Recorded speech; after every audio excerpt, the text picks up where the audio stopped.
Kenapa guru-guru di Indonesia digaji dengan sangat murah? Karena nggak punya kompetensi.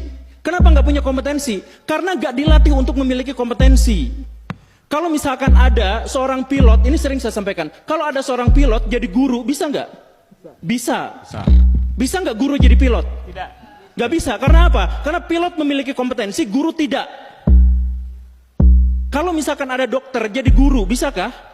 Bisa. Bisa. Guru disuruh jadi dokter, gak akan ada yang mau. Kenapa? Karena guru tidak memiliki kompetensi. Pernyataan itu terdengar tegas, tapi sayangnya terlalu menyederhanakan persoalan yang jauh lebih kompleks.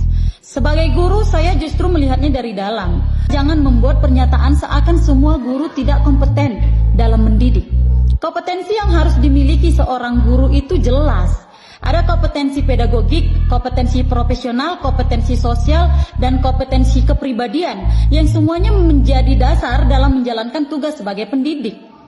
Masalah pendidikan di Indonesia bukan semata-mata soal kompetensi individu guru, apalagi langsung menyimpulkan gaji rendah karena tidak kompeten itu seperti menilai hasil panen tanpa melihat kualitas tanah, cuaca, dan cara perawatannya. Soal perbandingan dengan profesi lain, benar dokter atau pilot bisa saja mengajar, tapi itu tidak otomatis berarti profesi guru lebih rendah. Mengajar itu bukan sekadar menyampaikan ilmu, tapi soal mendidik manusia. Tidak semua dokter bisa menghadapi 30 anak dengan karakter berbeda dalam satu kelas. Tidak semua pilot mampu membentuk karakter, kesabaran, dan nilai hidup pada siswa. Penerbangan dikatakan berhasil bila penumpang sampai dengan selamat, tepat waktu, dan sesuai prosedur keselamatan. Bayangkan jika pilot melakukan penerbangan dengan kapasitas muatan yang berlebih.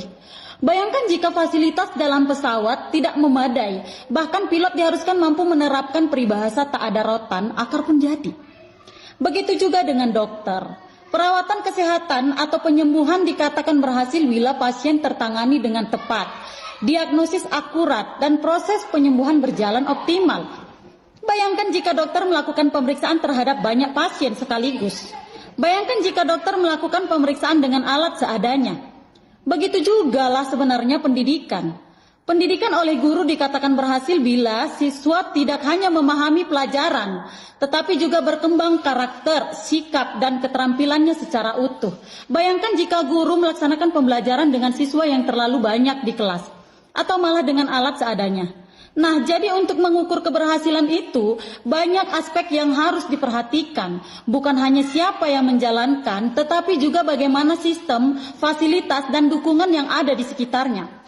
Dan terakhir, soal gaji. Mengaitkan gaji guru semata-mata dengan kompetensi